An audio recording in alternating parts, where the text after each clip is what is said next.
the temple, not the synagogue, not the pastor, not the preacher, not the evangelist, not the imam, not the rabbi, not the minister, or the priest. All tithes and offerings belong to the Lord, and the Son of Man is Lord of the Sabbath day. To send your tithes and offerings directly to the Lord, log on to www.thenewnationofislam.com. That's thenewnationofislam.com, and look for the icon so that you can send your tithes and offerings by credit card, debit card, and checks. You can also send your tithes and offerings by wire transfer directly from your bank account. This is the name on the account so that you can send your funds. Muhammad's Temple, the Jefferson Bank, Fayette, Mississippi, 39069.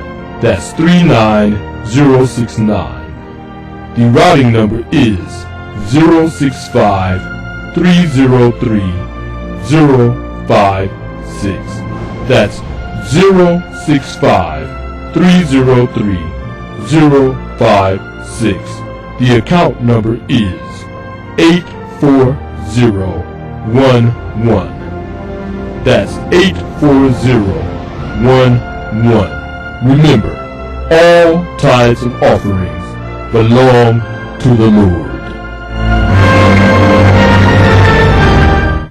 Brothers and sisters, are you tired of reading the Holy Scripture and really not understanding what you've read? And if you're reasonably sure, have you ever tested that what you feel you know that may have a different view than your own?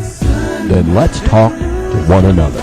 Let's reason with one another on a scriptural discussion with the Son of Man. A live broadcast Sundays at 12 noon, Wednesdays and Fridays at 9 p.m.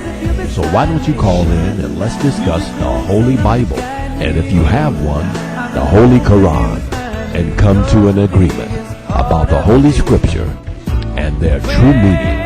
So tune in to a scriptural discussion with the Son of Man every Sunday at 12 noon and Wednesdays and Fridays at 9 p.m. right here on TV33 and 88.1 FM WHPR.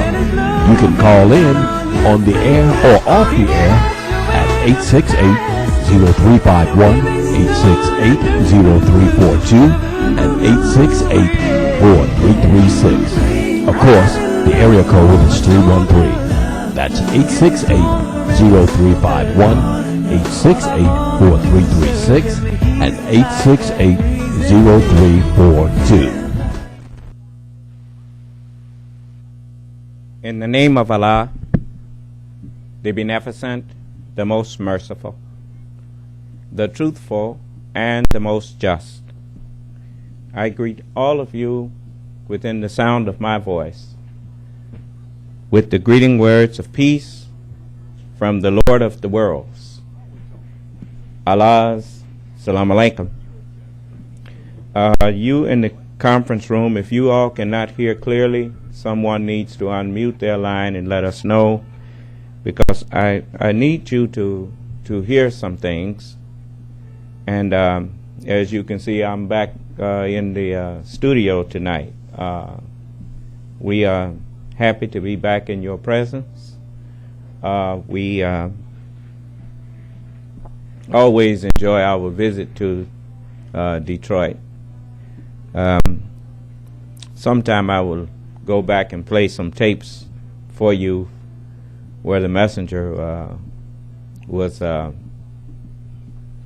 so many people from Detroit visiting him, and I'm talking about educators and professional people, black people. And so Detroit was always a good what you call fertile ground for the seeds of black people's liberation. And I am here to tell you that we are ready to move it to the next level. And what I mean by that is it is time now to not so much talk that talk, because most of us, we have been to class for generations now, and talking about it, if talking about getting free and liberating ourselves from what's enslaving us now, if that would get it and make it happen, we would have been free. But it's time now to go to the practical application of what we have been talking about. So I want you to hear something. You know, I don't want you to listen to what I'm about to share with you to get you mad at white folks and all this kind of stuff. That's not what I'm sharing this with you for. It's time for us to get past all of this this color-struck mentality. For if you can't get past that, then you will always be what you call the primed. You will always be primed to be deceived, because instead of looking at what's on the inside of a person, you looking at the paint job. You looking at what's on the outside. It's just like if you buy a house just because it's got a pretty exterior paint on it, nice little beautiful exterior. And even brick houses, most people don't realize that even a brick house is only brick on the exterior. It's not. It's still wood frame inside, and you still need to check it for termites and all of that kind of thing. So I don't want you to be stuck on color, because if you got a pretty house, a white house, or a black house, yes. Walaikum ala salam.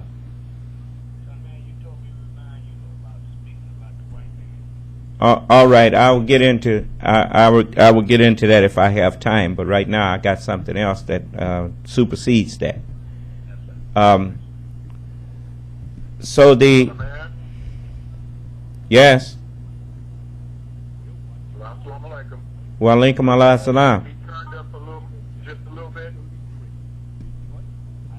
You say, can it be turned up some? You got your phone turned up? You make sure your volume is turned up. I'm talking as loud as I'm going to talk. I'm not going to stand up here and scream. Y'all make sure your volume is turned up on your phone before you ask me to turn mine up. You turn your... I can make it work. Okay, you're going to have to, because I'm standing right in front of my phone and I don't know no other way to get it louder than this. So now, I want you to pay good attention. I want you to remember something, that I'm not here to do my own will. I'm here to execute the will of God, the judgments that He put forth. And so, regardless to how I personally feel about how we was treated by Caucasian people, I had to get past that. I had to see why that was allowed. I remember the messenger said this concerning Caucasian people. He said, we don't go after the creature. We go after his creator and ask him, why did you make us an enemy? And then his creator, his maker, said, because he was in you. You were talking about talking about you looking for the devil. The devil was in you. So I brought him out of you and made a farm to put him in. I didn't understand that at first, but now I understand. The weakest part of us is what you're looking at when you look at the Caucasian race of people. And when I say Caucasian, I'm talking about the one that you have come to know as Caucasian, because all of those who came out of us are Caucasians. Brown, yellow, and white. They are made Asians. But we have gotten used to calling the white man the Caucasian. So this is what this is his other name here. And so he's the weakest part of the black man. He is you notice your bones are much more easily broken than the bone of the original man. Caucasian people know this. Their bones are softer than ours, and their even the skin. A black man can lay out in the sun, go to sleep on the beach, and with his swimming trunks on, wake up, and he feel a little uncomfortable, but he goes straight home and take him a shower, and he just go home. You lay out there, and next thing you know, you got problems, skin cancer and some of everything else, because you were not original of the earth. And so, you have to put sunblock on and that kind of thing. I don't say that to make mockery. I say that to explain to you why things work like they work. That don't mean he's not one of us, but he's not of us. That's what I'm telling you. And even the term us, that means something different than what you think. When we say he's not of us, you heard the Honorable Elijah Muhammad say he's no kin to us at all. And what he meant by that is what Jesus said. Whosoever doeth the will of my Father, the same is my kinfolk. The same is my mother and my brother and my sister. The Caucasian, by a destiny that he was given, was not put here to do things the way that the God of righteousness dictate. He was not to do it like that. He was to do things according to what the mind that's in him dictated. And that is why we say he's no kin to us. That is what we mean by that. Now, if I say something that many of you may take offense at, I don't like to what you call lecture people. I like to teach people. If you doubt that I know what I'm talking about, then you can call up and give me that, show me that which you doubt and why, and I will explain myself to you in more detail if you require more explanation. For I'm not teaching something that I don't understand. In the first place, you cannot teach that which you don't understand. And people will quickly find out that you don't understand when someone questions you about what you are teaching and your explanation does not ring true, you're not able to prove that what you're saying is true. So now, I want you to listen to this, and this will explain to you, Caucasian people, that I wasn't just trying to show off an ego trip, because I told you I don't want to hear you sitting up telling one of my people anymore that we playing some race card on you when we bring up the fact that we are mistreated by you. Don't suggest that we are trying to hide behind a fictitious claim.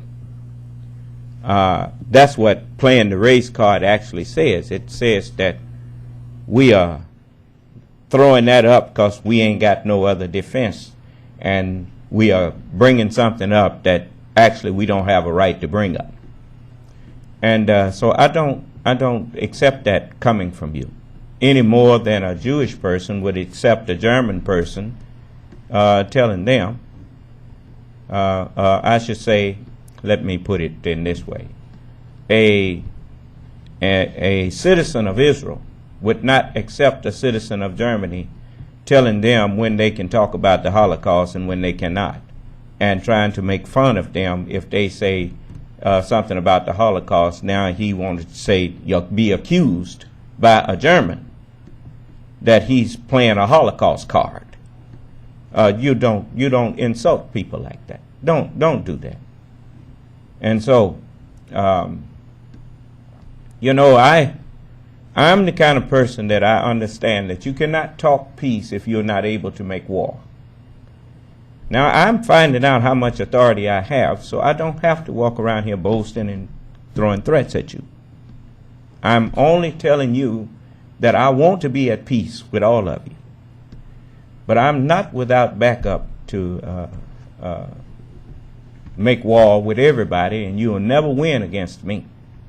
Because I have, as my armed services, I have the forces of nature that have been ordered to fight on my side. And they do that right now. And you'll notice, you're in the middle of December here, and it's almost like springtime.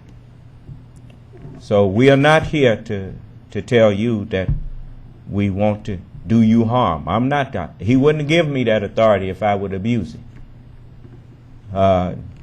You know, it's like with, that's one of the things that I admire about I've learned from even watching the presidents of the United States. Most of them had a degree of integrity. And even though they had the, you know, now you have some, like I don't too much go along with the last one, President George Bush, because it seemed that he did not respect his office as he should.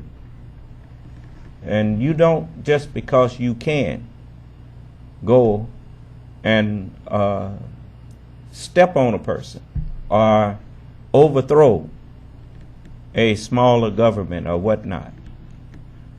That don't mean that's necessary that you go and do so just because you can. Any more than I approve of. You notice in school, you hear now, you hear lots of talk on the news about bullying. And I'm looking at the world and the way that it is. You know, I don't care how great you are. I don't care how powerful you are. There is one that is absolutely powerful. And he gives the kingdom, or he gives authority or power to whom he pleases. And if he can give it, he can take it back. And so, and that is Almighty God, Allah. And so I tell you, just like I would tell any young man or old man or whoever, don't go around bullying people. Don't you gonna run into the right one after a while.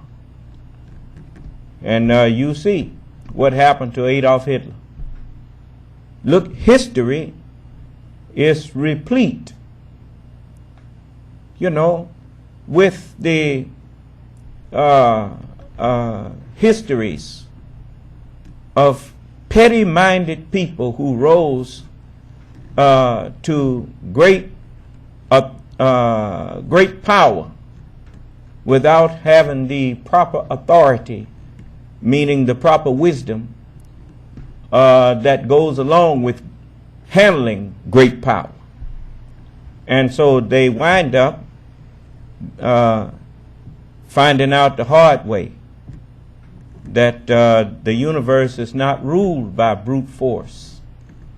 there is something in the human nature that when you keep people afraid, when you terrorize people, something in human nature makes them, it is just the nature of someone who is terrified to hate that or that person, place, or thing that terrifies them. And the two greatest motivators to action on this earth is love and hatred. Love will motivate people to go and do great deeds of goodness and even put their life, as the book says, greater love hath no man than this, that he laid down his life for his friend. Okay, love will motivate you to do something that even at the cost of your life. Hatred will also motivate you to do something that this may cost your life. But a good example was one of the founding fathers of this nation. He said, I think his name was Patrick Henry. And when they were discussing about whether or not they was going to keep tolerating the oppression of the King of England, notice, it was not the English people that was actually oppressing the colonists. It was the ruler of England that was at the root of the oppression. And Patrick Henry stated that, in so many words, I don't know about the rest of it, but given a choice of accepting what they doing or keeping the status quo or freedom, I tell you what, give me liberty or give me death. In other words, I'm going to be free. He was fed up. And once a person gets fed up, and you want to know what will make people get fed up more than anything? Is not so much as your oppression of them individually. What will really get people fed up is when they look at their children, when they look at their spouse, when they look at their loved ones being the victim of your oppression. It does something to a man, and it makes him say, I'm going to put a stop to it or die trying, because he look in the eyes of those who look up to him and he can't feel like a man if he don't let them know, look, I'm going to handle this or I'm going to be in the ground. You're not going to find me not living up to what I'm supposed to be for you. And out of love for his family, he will go to war against you and yours. And this is what you will find, that most of the people that wind up being tyrants and oppressors of others, they are all, history shows you that not one of them, not one lasted. Not one. And before it was over with, they say Hitler took his own life. So this is coming round full circle now. Those who fail to learn the lessons of history are doomed to repeat it. So, and now, I'm going to let you hear something. And I want you, my people, black people first, my people, in the sense that we say my people, those who are of the black nation in America, the former slaves of America, and now freed slaves of America, of which I'm one. I want you to listen. I want you to listen not with an emotional ear and not every time you hear something that was done to us, getting all emotional, upset, and mad, and now you want to go out and punch a white man in the mouth or do that. That's not what I'm playing this for. I'm playing this because, as it is written in the 17th chapter of the book of John, it says, in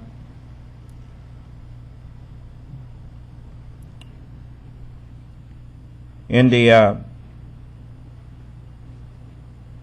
6th verse, it says, I have manifested thy name unto the men which thou gavest me out of the world. Thine they were,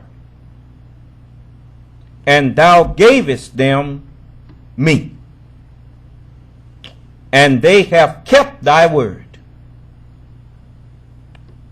You notice, he didn't say gavest them to me either. There's lots of things you got to learn here. For these words that Jesus and all of them spoke, I was told to eat them up and then speak with them. And so it says,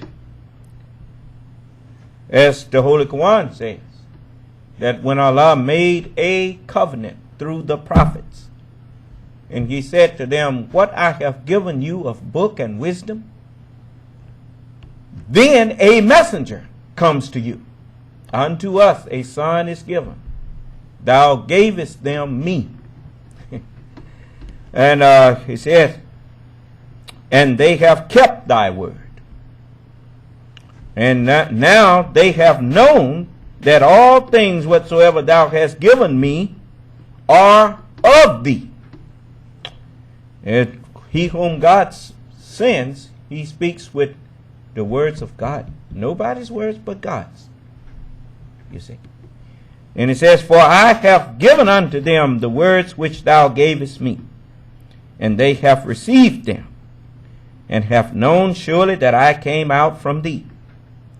And they have believed that thou didst send me. Didn't say they have known, they have believed it. O you who believe, is written. It says, I pray for them. I pray not for the world, for I ain't no friend to this world. This is what Jesus is making clear to you. He's saying, no, I pray not for the world. It says, but for them which thou hast given me, for they are thine, and all mine are thine, and all thine are mine. Well, that's just like with you. You'll notice, your daddy may have children that's not by your mother. And your mother may have children that's not by your daddy. But you notice, if it's your daddy or your mama, all of her children is yours, your family. That's what you call them. And so all mine are thine, and all thine are mine. Then it says, and I am glorified in them. And now, you know, glorified. It's just like the light bulb. The electricity is glorified in the light bulb. It is made to appear. It shows you properties of the light bulb shows you properties of the electricity that was hidden from you. You see, the light bulb, just like if people look at electricity and you notice electricity in its raw state as it's flowing, you can't touch it. Touch not mine anointed. You can't touch it. If you touch it wrong, it'll shock you. If you at best it'll shock you. At worst, it'll kill you. So you learn that, man, You notice, little child, he gets shocked by electricity just like getting burnt by fire. He said, man, I don't want that. No, he don't want to come near it. But he only saw one aspect of it. But when he turned them lights on, he see, hey, electricity is good for something. You can use electricity to heat your water in your house. You can use electricity to run your computer. You can use electricity to run your car. So it's lots of value. All of those things glorify the electricity. But at the same time, electricity is dangerous. Do you understand? It's good, but don't abuse it. And that's the way messengers of God are. They are good for you until you start abusing us. And then you find out that you done got yourself in trouble. But anyway, it says, and now I am no more in the world, but these are in the world, and I come to thee. Now, Holy Father, keep through thine own name those whom thou hast given me, that they may be one as we are. You have to know what the name is. The name is the Word of God. Keep through the Word of God. Remember, it says he had a name written that no man knew but he himself. And he was clothed with the flesh, with a vesture dipped in blood. That's what flesh is. It's a vesture dipped in blood. You have to keep flesh immersed in blood, otherwise it dies. Then it says, keep in through thine own name. That's why he know who he's talking to. And he know the only one that know him is the Father. Then he says, while I was with them in the world, I kept them in thy name. I kept them in the Word of God. And he said, those that thou gavest me I have kept, and none of them is lost but the son of perdition, that the scripture might be fulfilled. What scripture had to be fulfilled? The Son of Man came to seek and to save that which was lost. Now, I said all that to say this. I have watched what you call, they talk about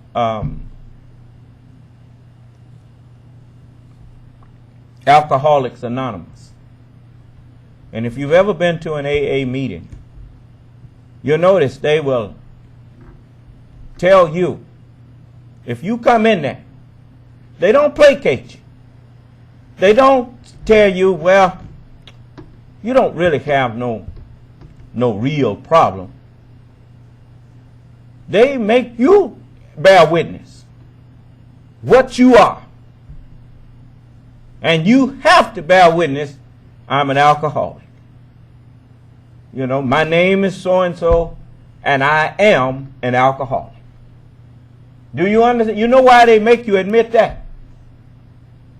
Because if you're not willing to admit that you are an alcoholic, then in your mind you don't think you really got a problem. Then you might decide that you know better how to deal with what they're doing than they do. But when you can admit that you got a problem, if you're an alcoholic, you know you got a problem. And then once you recognize that you got a problem and is willing to admit it, then that lays the foundation for a sincere and serious effort to overcome the problem, because you do recognize that you have a problem and that you're in the right place. You where alcoholics go to overcome their problem. Okay, so we had to make sure that I'm talking about, when I say we, I'm not talking about the membership in the said Nation of Islam. I'm talking about the messengers of God, that we had to make sure that you understood that you are the devil. And once you can admit to it, then we can go the next step and tell you, now, we made you to do these things, and we told you 6 days you had to do it, and then the seventh day, then we would as the Holy Quran says, on you is a curse till the day of judgment. Till the day of judgment. The day of judgment is the day when everything is revealed and the understanding of things is given. Then you will understand, and that curse, that mind that we put in you, that's been riding you like a plague, riding well, I say like a horseman ride a horse until he drop dead, and then he go get him another horse and ride him till he drop dead. Well, that's what has been the case with, you notice your civilizations, they rose and fell, rose and fell. That corrupt mind rose you in until your civilization died. And then another civilization rose up after the messengers of God would come and give you knowledge that would reform you and cause sin to go into remission. And you notice at the turn of the century, the United States of America was a place where to drink alcohol you had to do it illegally because they didn't want that in the country. You had been trying to live that sinful way was in remission of sort, but the prophets couldn't take it away from you. Only the Lamb of God can take away the sins of the world. The prophets didn't have enough wisdom to overcome you and shut your mouth. You see, that's in order to get someone who has authority to accept you telling them what to do, they got to first recognize that your authority is greater than theirs. If you are not greater than theirs, it's just like in your home. Your children never take authority over you in your home. And you will tell them, look, if you don't like the way this is going, you best get out of here because I'll hurt you, boy. And you know, now this ain't your house, this my house. Now, and that is the way of it has always been the way. A greater mind cannot submit itself to a lesser mind. That's not going to happen. Now you notice I'm the first mind that have stood before you and was able to shut you up. I don't care what your religion you claim it is. When it comes to a back and forth where I question you, you question me, I question you, you question me, I always win. Because greater is he that's in me, greater is the mind that's in me than the mind that this world has produced. You see. So I want you to listen, and with truth, with justice. You know, if you're going to condemn what I say, then do it after you understood what I said. And then if what I said does not ring true, I'm humble enough to let you show me the falsity of it and correct myself. I'm not telling you to just take it, whether you agree or not. I'm telling you, if you disagree, call the numbers. 868-0342, 868-0351, 868-4336. In the conference room, it's a simple thing to just press *6 and unmute your phone. And I will hear your arguments, and that's an S on arguments, your arguments against the arguments that I have put forth to you. And I will hear them one by one. You know, just like I stop if you take offense or have a disagreement with any point that I'm making.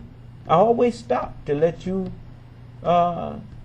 question or put forth your argument, because that's the only way you can teach a person you done lost the student if the student's hand goes up or they try to question you on something you saying and you tell them, well, you just hold your question till I get through. Well, that's not the way you teach people. You lecture people like that, but you can't teach people like that. You got to stop and let the student keep up with you.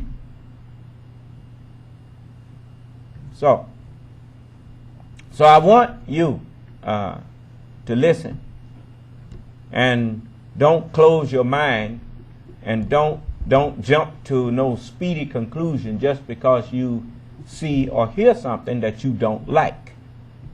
I want you to listen and pay attention to what you see and hear.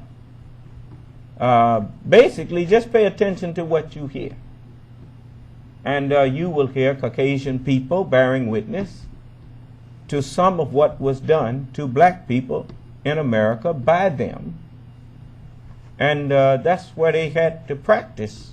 I mean, they practiced on us. The games that was ran on the rest of the world was perfected practicing on us. This is, we have a lot that we could share with you on this if you disagree. But I don't think nobody is going to disagree, because what I teach you, history bear me witness. It's not something that I'm manifesting that wasn't there. These things was there. You just never saw them or looked at them the way that I'm explaining them to you. You never looked at it that way. It's just like when the sun rises in the morning. It's dark outside now. And when you see the sun rise, everything that was there, the sun didn't put it there.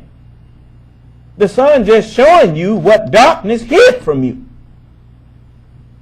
What was done in the dark have now been brought to the light.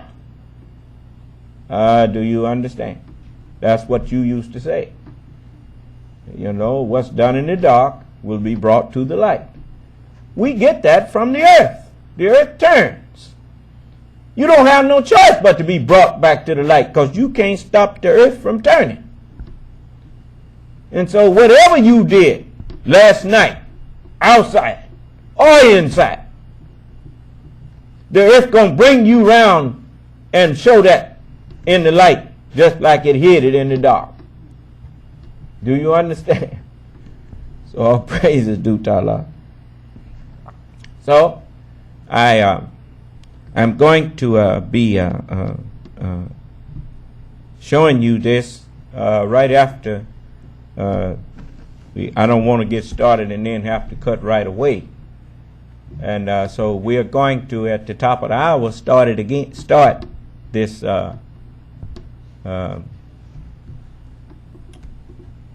this documentary on the FBI and its counterintelligence program that was, practiced against black groups in America. And that I want you to pay special attention to the writing that you see scroll on the screen right before they start talking, because it tells you it's some things that came off of the Freedom of Information Act to show what the FBI had, the counterintelligence program that the FBI had going. Most people don't understand what counterintelligence. It was called COINTELPRO, Counterintelligence Program, and that acronym COINTELPRO was what that was talking about. And it has never been about ruling by force. You can't rule this universe by force. This universe is not ruled by force. This universe is ruled by intellect, by wisdom. You see, as you notice the armed forces are not ruled by the armed forces. The armed forces are governed by civilians. You see, the politicians, it's just like in that movie, Gene Hackman. He said, we are here to defend democracy, not to practice it.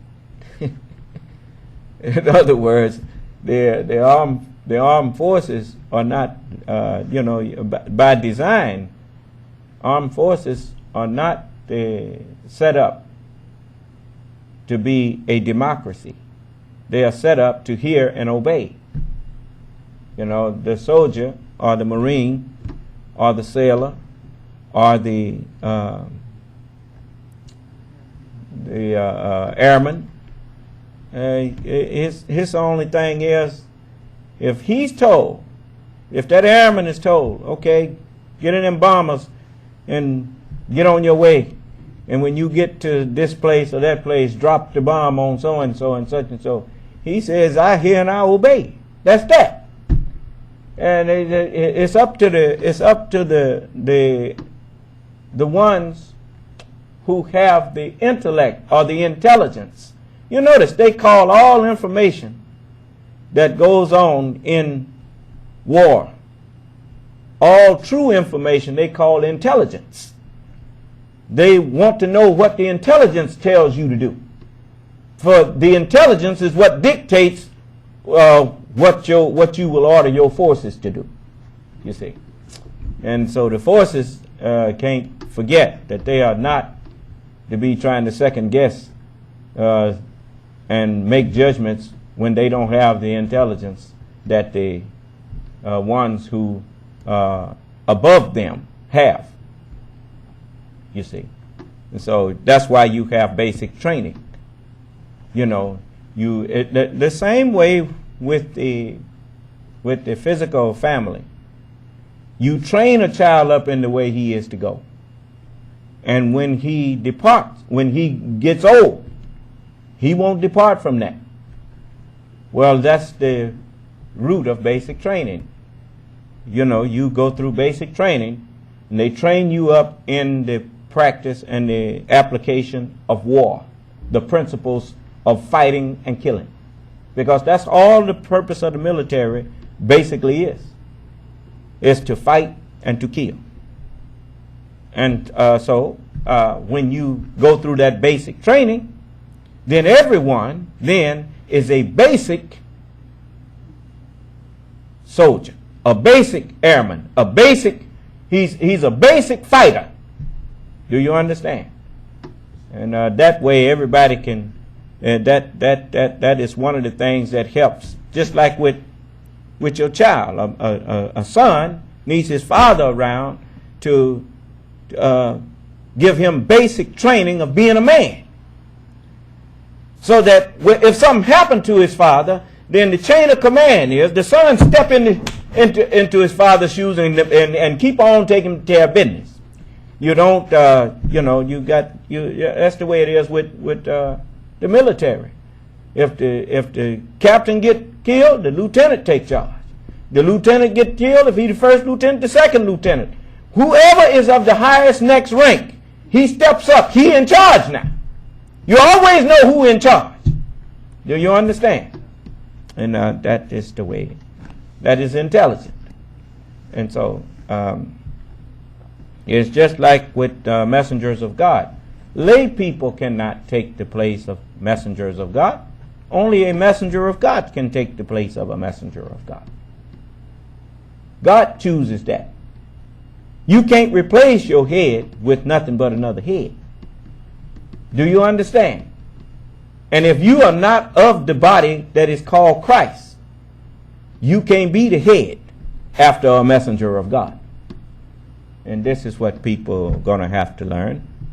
And so I'm going to pause here for a station ID, and we will be back as soon as we have identified ourselves and where we are speaking from, and we will go into more teaching and sharing with you what we have opened up as a subject matter.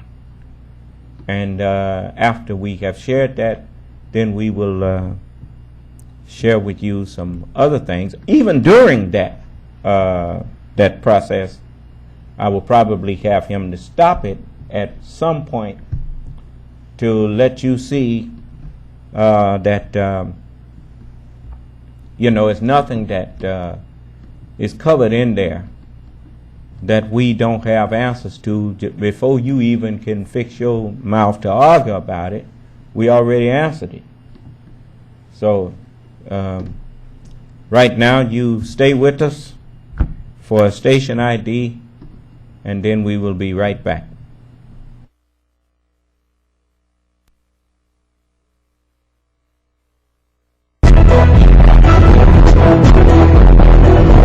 You're watching Power Talk on your community TV station, UHF TV33, Detroit, Highland Park.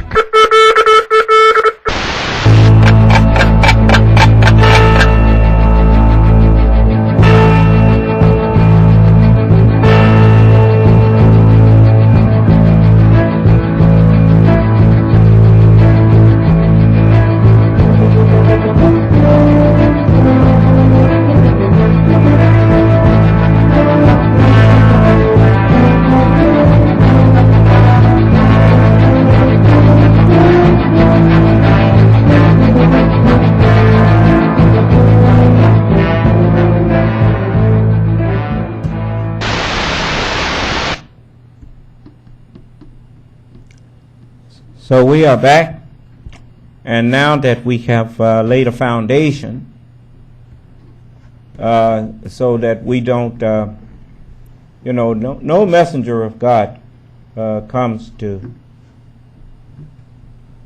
create animosity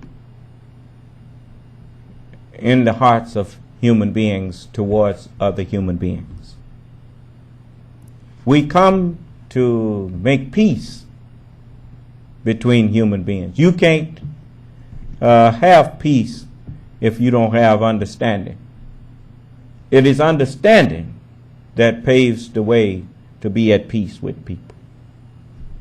So, Brother Hodo, I want you to put that DVD on, and I want y'all to pay good attention to the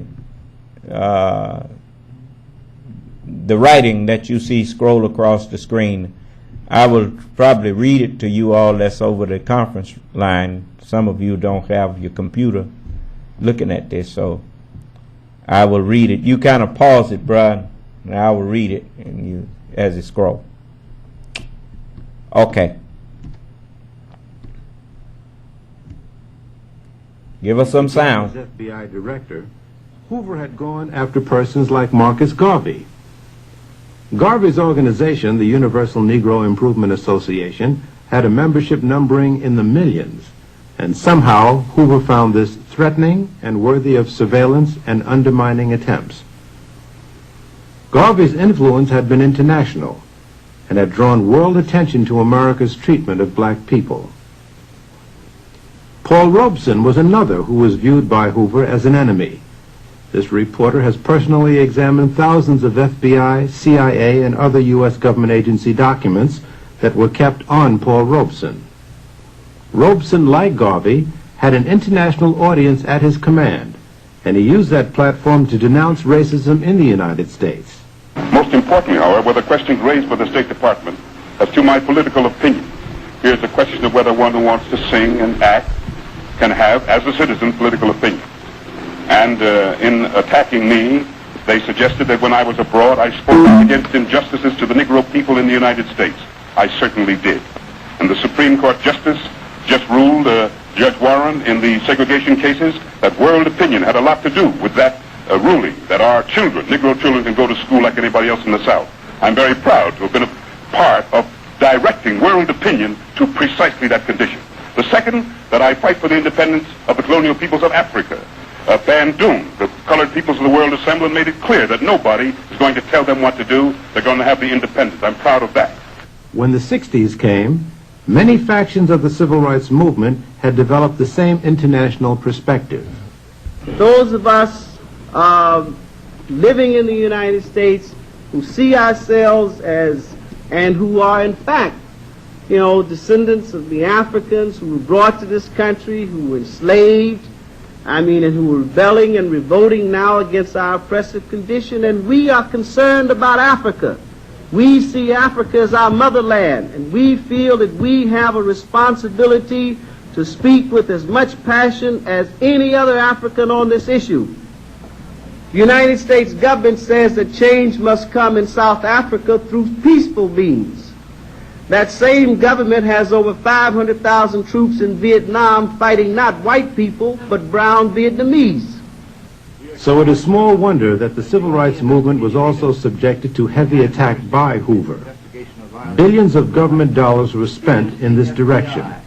Many of these activities were not only unwarranted, but of questionable legality. The congressional hearings into the assassination of Dr. King bore this out. 2 FBI agents testified before a Senate committee chaired by Senator Frank Church.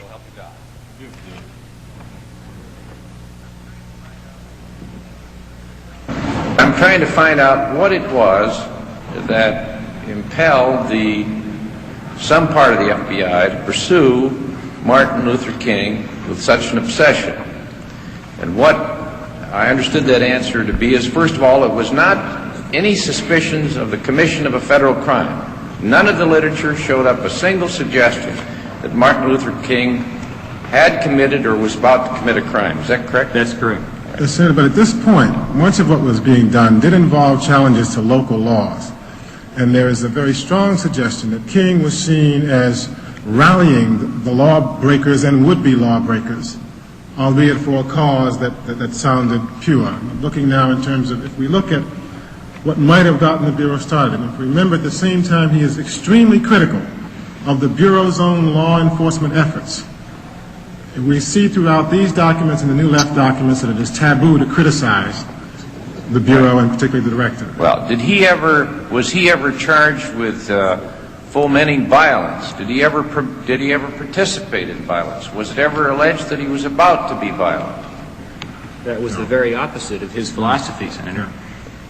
So that it was neither the fear of commission of a crime or the commission of violence. Was there any serious charge that he himself was a communist? No such charge ever was made. So that what was left then was a decision on the part of some person within the FBI that he should nevertheless be pursued. And replaced. And the basis for that apparently was political. The decision that he was dangerous or potentially dangerous to someone's notion of what this country should be doing, and a further theory that the FBI possessed the ability to enter into this field and to investigate and to intimidate and seek to neutralize and indeed replace a civil rights leader that they thought to be politically unacceptable. Is that correct? Yes. Correct. All right. And the tactics they used apparently had no end. Microphonic surveillance of hotel rooms. They included informants. They included sponsoring of letters signed by phony names to relatives and friends and organizers. They involved even plans to replace him with someone else the FBI was to select as a national civil rights leader. Is that correct? Yes, that plan didn't get very far. But it was seriously considered, and Mr. Hoover penned a note to that suggestion commending its authors, did they not? Yes. All right. It also included an indirect attempt to persuade the Pope not to see him. And many other people. A direct attempt to persuade one of our major universities not to grant him a doctorate degree. That's correct. After the March on Washington, there was an acceleration. He was defined because of his speech in that demonstration in Washington as the most dangerous and effective leader in the country, and there was a paper battle within the Bureau as to how best to attack him, and he was attacked. After Time magazine named him as Man of the Year, again the Bureau finds that reprehensible, believes it must attack and destroy. When he was given the Nobel Prize, again they seek to discredit Dr. King with the persons who welcomed him back from that award. When he began to speak out against the Vietnam War, there's a new crescendo of efforts by the Bureau to discredit and destroy Dr. King.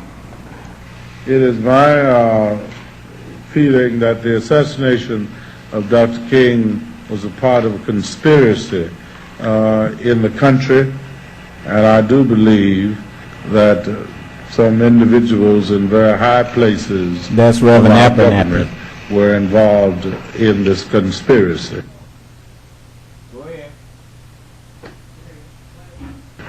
And it is the same conspiracy that eliminated and destroyed President Kennedy, Senator Kennedy, Malcolm X, Medgar Evers, and so many other freedom and human rights individuals. I'm convinced the government was involved at some level. I will never separate the conduct, the attitude of Hoover and the FBI from Dr. King's assassination. I never will do that.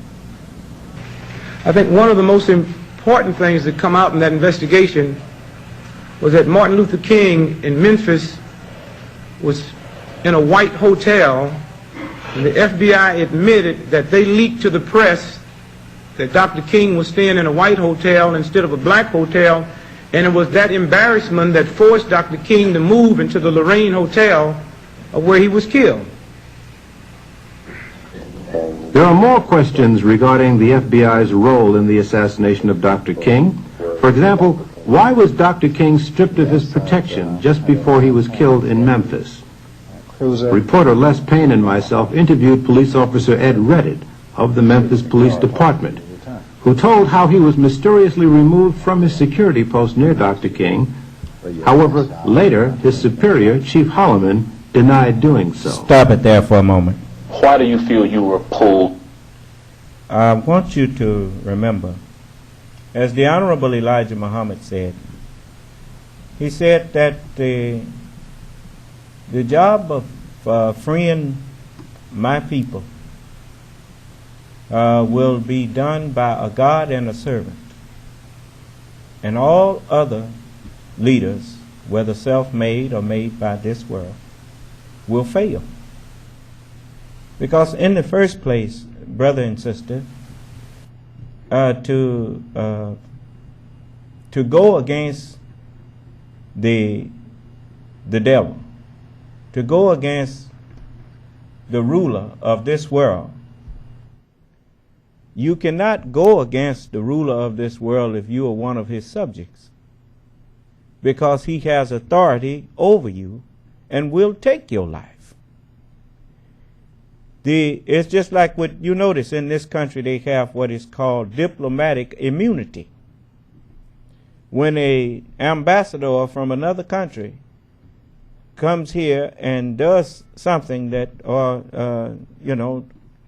that this country even disapproves of, they can't even put him on trial. They have to the best they can do is deport him.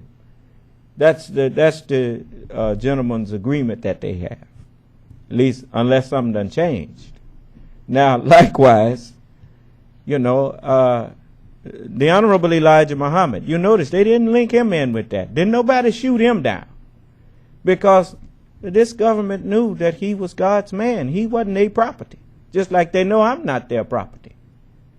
Do you think I could be walking all over this country and driving all over this country by myself if if I was his property? He'd have been done killed me for not doing what he said. But just like with Martin Luther King, he talked about giving him degrees and whatnot. That shows you that his knowledge was encompassed by their knowledge. And so they made a martyr out of him to keep you going in the direction that he started you going in. And you see where integration has got you. This is something that many of you get angry with me for, but you know, I'm not here to pretend with you and to just tell you things because I know you will agree with me. Leadership is not like that. If a person just telling you what they know will agree with you, they're not leading you. A person who leading this, he tell you something that you didn't think of. He tell you to go a way that you wouldn't have went. And he convince you to do it his way. That's why I tell you, argue with me if you think you got an argument. Because I know that I'm right. I don't believe that I'm right. I know that I'm right. And so I'm willing to take on your disagreement, not just you as a student of this world or the Caucasian. I'm willing to take on the rulers of this world. And you hear me introduce them all of the time with their degrees and whatnot. That stuff does not intimidate me. I have greater knowledge than all of you when it comes to this arena. And if I talk to you any length of time on whatever subject you are knowledgeable in, pretty soon I will show you things in that arena that you didn't see before. Because it's written, he that's from above is above all. So that's why I can talk all these hours, and you don't hear the wise ones of this world come in here and try to give me what for, because they know they don't have no argument that is worthwhile to disprove anything that I'm sharing with you. So they just be quiet. And that is intelligent. Okay, brother. Away from your assignment of surveillance that day, why do you think they pulled you away? I think because whoever pulled the trigger, I could identify. When there were complaints from somebody, did we reduce manpower at Lorraine? Did we reduce manpower in the area? No. The attorneys general in 1965 had for 25 years authorized wiretaps in a fairly widespread fashion. This was just one. At the very most, the only thing I can think of that I would have done, but I didn't even do that, was go talk to Bob Kennedy and ask him about it. But Mr. Katzenbach, in whom I also had great confidence, without giving me the details, said that it was all right, that he had, that there were it was not being done anymore, it would not be done anymore, and that there was just nothing to worry about. I think the issue is the neo-fascist police state mentality that pervaded the intelligence community, that is a danger to America to this day. Malcolm X was kept under heavy FBI surveillance since he got out of prison back in 1953. As he rose to national prominence as the black Muslims' chief spokesman, he became aware that he was under close watch. Our desire, our prayer, that we can have a peaceful, intelligent rally here this afternoon. But at the same time, we see that they have surrounded us with many of their own agents, in uniform and out of uniform. That surveillance escalated into the infiltration of the Nation of Islam. Personal frailties were played upon, jealousy arose, and Malcolm was ultimately ousted from that organization. This caused an intense climate of rivalry that set the stage for Malcolm's assassination in February of 1965. He was really declared a hypocrite at the time. And because of some of the things that he was saying in regards to the Honorable Elijah Muhammad, may God be pleased with him, a strong position was really taken against him. The ministers began to speak out against the things that Malcolm was saying in regards to the Honorable Elijah Muhammad, accusations that he had made about the Honorable Elijah Muhammad. He had accused the Honorable Elijah Muhammad, for instance, of fathering children and etc. And you must understand that at that time, the Honorable Elijah Muhammad, to the Muslims then, was held in such high reverence as you would even think of any prophet being held in high reverence. And this is the kind of love and admiration that the Muslims at that time had for the Honorable Elijah Muhammad. So when Minister Malcolm began to say those things, it was taken as an outright lie. I would say that, take for instance, one time in the Muhammad Speaks at that time, the newspaper printed a big article concerning the chief hypocrite. And it actually had a picture of Malcolm's head, you know, rolling or bouncing down the street at that time. And, you know, the way that picture is depicted, you know, he has little horns on his head and things like this here. So, indirectly, I would say that a very, very strong position was taken against him. Yes, he's immoral. You can't take 9 teenage women and seduce them and give them babies and not tell me and then tell me you're moral. You could do it if you admitted you did it and admitted that the babies were yours. I'd shake your hand and call you a man. A good one, too. But anytime you seduce teenage girls and make... Now, you heard him say if you admitted it, then I would say you're a good man. Now, remember he said that. And then go back and listen to his own words, how he just saying something that he was just trying to appeal to the ignorance of our people concerning messengers of God in the scripture. He tried to make something look wrong that God had not forbidden to his messengers. But he tried to put it in a light where it looked immoral and wrong. But listen to him say that also the messenger told him about what happened with those sisters. And then Malcolm went and tried to twist it and make it into something else. So listen. Make them hide your crime? Why, you're not even a man, much less a divine man. So, and this is what he did. He took at least 9 that we know about. And I'm not speculating because he told this to me himself. Yes, that's why he wanted me dead, because... Now, anybody that was in the Nation of Islam, and I was in there, I'm not somebody who just came up here yesterday. I was in the Nation of Islam. I know what went on. And I'm going to tell you something. If the Honorable Elijah Muhammad had wanted Malcolm dead, it wouldn't have had to be no place, I don't know, in no ballroom. It hadn't been nowhere. It's not a brother that was in the nation that wouldn't have just walked up and shot him or did whatever need to be done to him. That was not the teachings. The Honorable Elijah Muhammad told everybody to leave Malcolm alone. I want to let you hear something. If you know there's a few of you who would like to try and destroy what Elijah has brought from God to his people for their salvation, any of you like to do so. Malcolm, that you are trying to lift up to the world.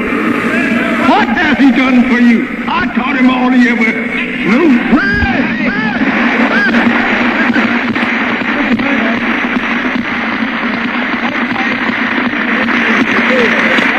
There's a few hypocrites and enemies who would like to idolize him as though that he was the savior of our people.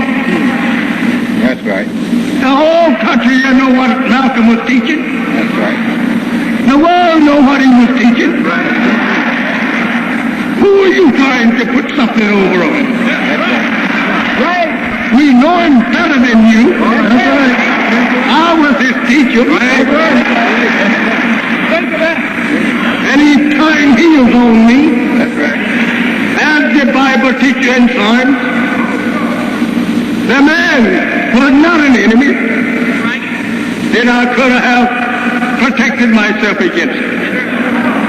We worship him almost. That's right. In the family. That's right. That's right.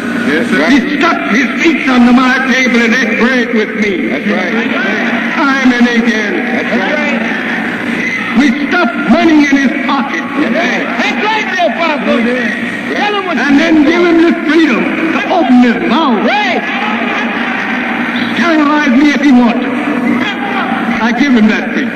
He walked away and began to tell people that he didn't like what I was teaching. That's right. The paper printed it. That's right. That he didn't believe in it. He criticized the salvation of our people. And the God that brought it. That's right. He wanted to go back and make friendship with white people. Right. He wanted to declare them to be something that they know themselves they was not.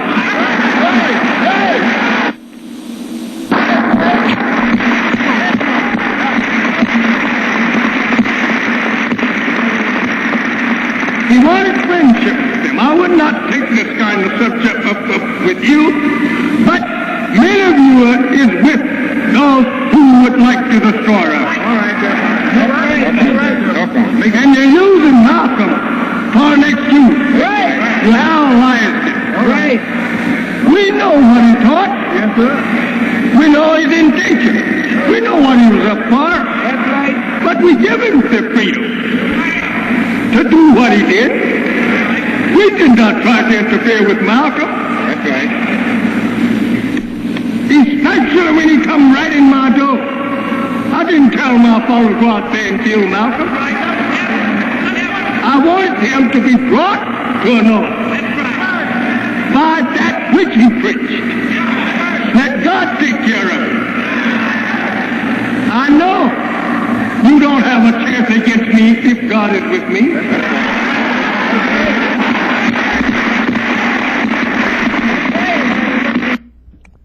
Now, I want you to remember, as the messenger said, he didn't tell nobody to go out there and do nothing to Malcolm. He told him to leave Malcolm alone. He wanted him to be brought to naught by his own teaching. He taught people to go back and call the messenger a liar, talking about the white man ain't the devil. Do you hear any white man coming in here telling me he ain't the devil? That'd be the same as an alcoholic coming to Alcoholics Anonymous talking about I'm not an alcoholic. Oh, yes, you are. Now, I can help you, but don't tell me you're not who I say you are. Yes, you are. Now, since they knew that the Nation of Islam, the messenger, hadn't told nobody to kill Malcolm, but they knew that if they did it, that you would blame it on the nation. And they did do it. It was plainclothes police officers in that building when that happened. When they saw them men with guns, how come they didn't stand up and do something? Don't no police officer give up his gun when he come in your meeting. No, sir. So they had guns. How come they didn't stop that? No, they orchestrated it. And then let you assume that the Muslims did it, when they had already infiltrated the Nation of Islam. Let me tell you something. You know why in political science they teach you that the best form of government is the benevolent dictator, the benevolent dictatorship? If that's not so, let someone who went through political science come in here and tell me that that's not so. Tell me that's not the truth.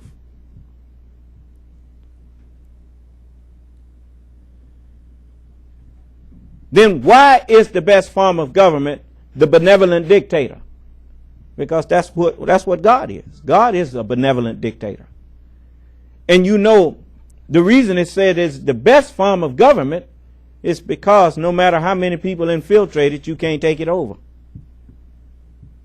See, there's an old saying that this world has. If you can't beat them, join them. But you don't know the rest of it.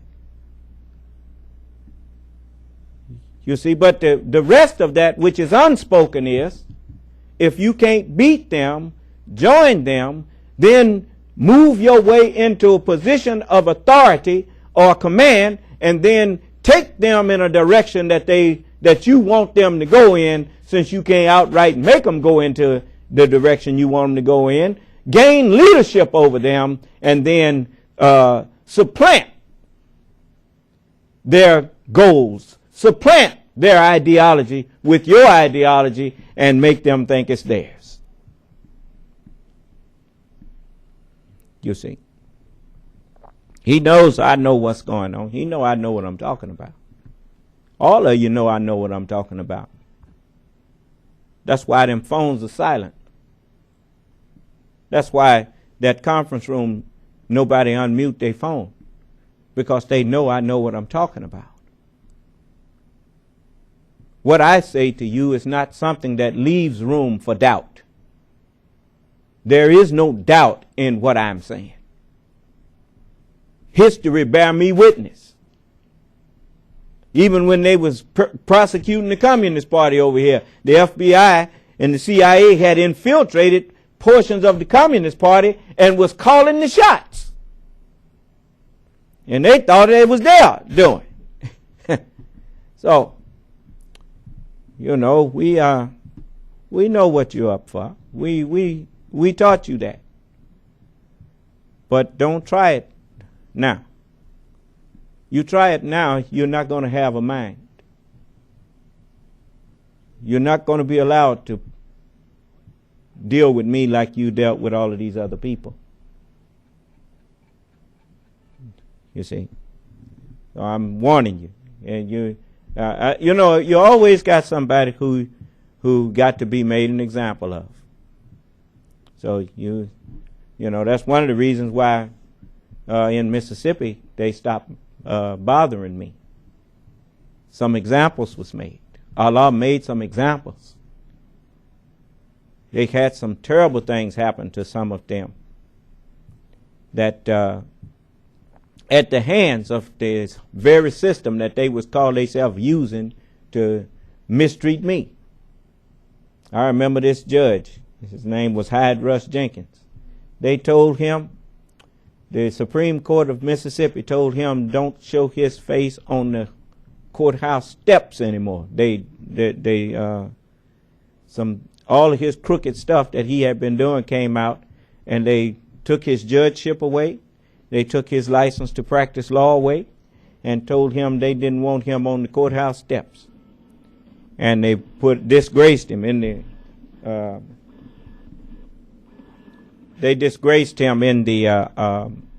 paper. Had a write-up on him in the paper.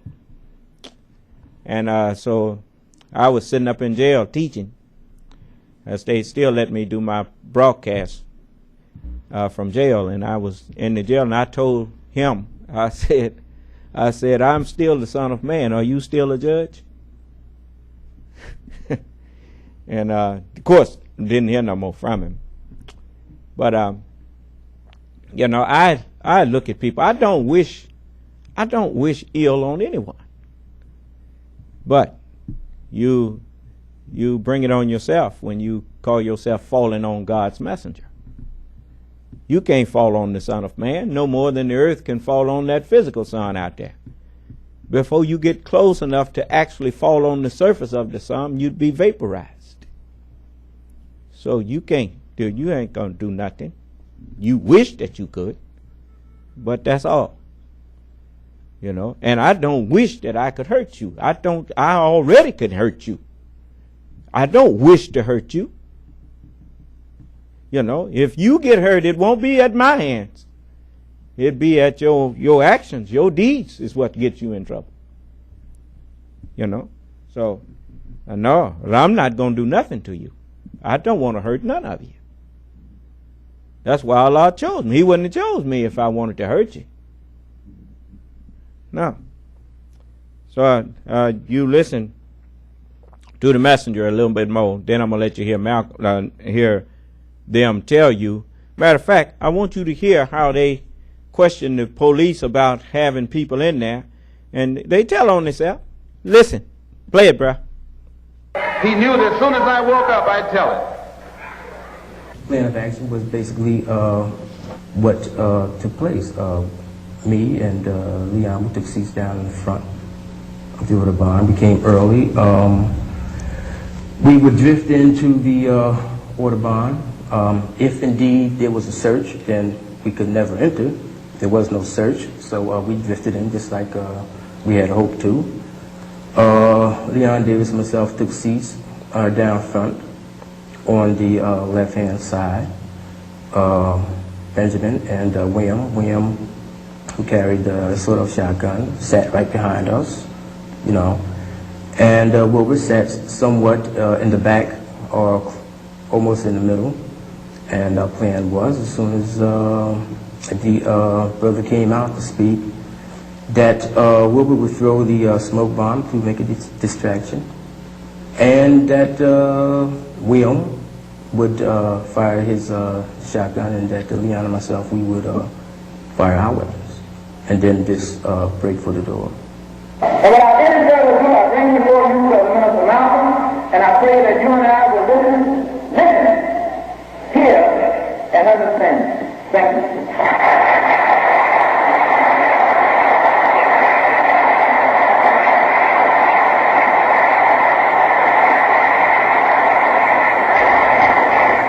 Along the way.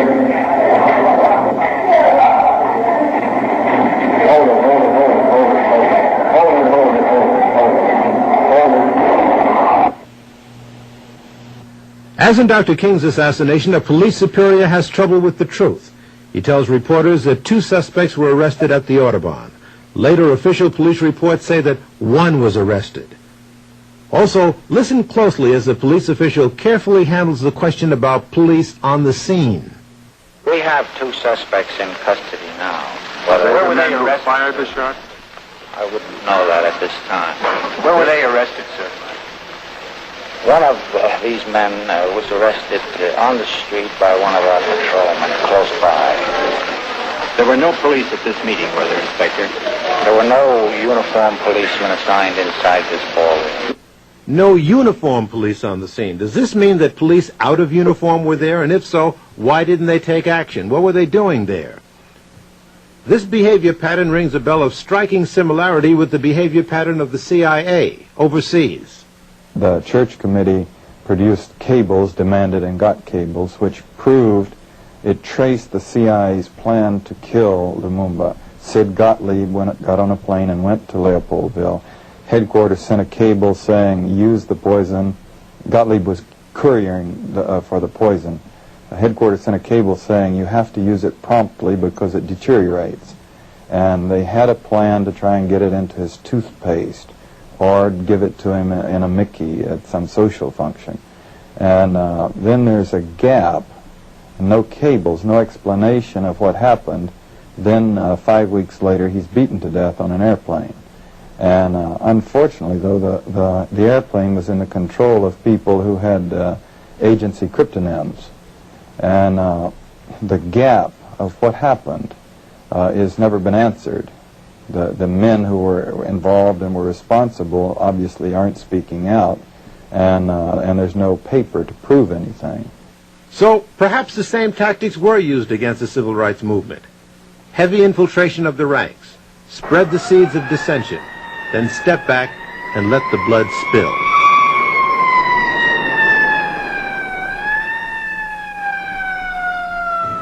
As I see it, Mr. Chairman, it is for this committee to be able to figure out how to persuade the people of this country that indeed it did go on. And how shall we ensure that it never happen again? But it will happen repeatedly unless we can bring ourselves to understand and accept that it did go on.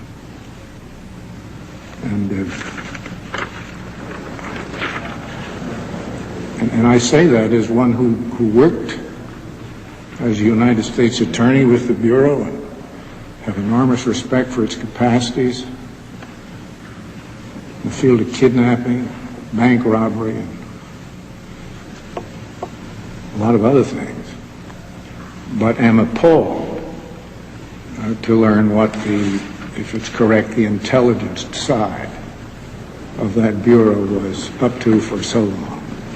If we would like to believe that the FBI would do all this viciousness and all of these things to an individual and would stop short of killing him, then we're out of our mind. In America today, if we believe the CIA would deal with foreign assassinations and would not consider it at home, that's like saying the mafia runs crooked gambling tables in South America, but honest ones in America. It just ain't true. We've seen then how the decade of struggle ended. Many of the prominent figures like Malcolm X and Martin Luther King Jr. were assassinated amidst an intense climate of hatred that government agencies were acutely aware of. In fact, the FBI contributed to creating the climate of hate. Moreover, the assassinations themselves appear to have been facilitated by an elaborate network of government and police agencies who were watching very closely every move that Malcolm X and Martin Luther King Jr. were making, and then at the same time they disappeared just as the assassinations occurred.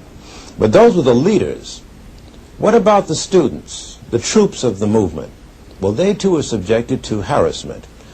This document that you're looking at now shows how the FBI tried to divide factions within the Student Nonviolent Coordinating Committee. And the Black Panther Party was also subjected to heavy, heavy surveillance. We knew the history of the FBI's infiltration tactics in other organizations, particularly the American Communist Party. There was already a record compiled that showed that the FBI was even in charge of various branches of the Communist Party. So we understood that police tactic of infiltration. There was a situation where, in a sense, the white racism was its own victim. Like, for racist reasons, J. Edgar Hoover had not recruited black agents. He had a lot of white agents. And it takes time to train some black agents. In the meantime, those white agents, try as they might, were not able to infiltrate our ranks because the Black Panther Party did not have any white members. Okay? And we relied upon people that we knew. And we kept people that we didn't know on another level. And I think this is why we didn't suffer more, put it that way, because they did catch up and start a crash program of recruiting black agents, and they very quickly filled that gap, but it took them about a year to do it. In the summer of 1978, I interviewed a man who worked as an informer for the FBI during the 1960s. His name is Dothard Perry, also known as Ed Riggs, also known as Bill Perry, also known as Stop it there for a moment. Othello. Now, there was a time when we would have, talked about this brother and whatnot, and we would have rightly so, because we didn't understand really what's going on. We still thought that our color was our badge. I mean, that we thought that was what this was all about. When that is just another tool that was used by the devil to keep the house, the people of earth, divided against themselves, until we produce one that could see past all of that and recognize. I remember the other day, which I've seen it many times, but I never really got the lesson out of it, I guess because I wasn't really looking for the lesson in it. But I was looking through my rear view mirror and got a glimpse of the sun. And the sun didn't, it didn't have just the one color. You could see all the colors of the rainbow in the sun. And Allah, as Goody said to me, now you see the sun have not just one color in it, it's all. That is your rainbow. That's the producer of your rainbow. The sun itself is all of the colors together. And so that's what man is. That is the that's what human beings are. We are the sun. And I am here to give you the light that is necessary to make you one, to make us one. I am the son of humanity. I am the son of man. That's what the Word of God is. It is the light for all human beings. And the Word have been made flesh now to talk to you. And so, the black man was the first man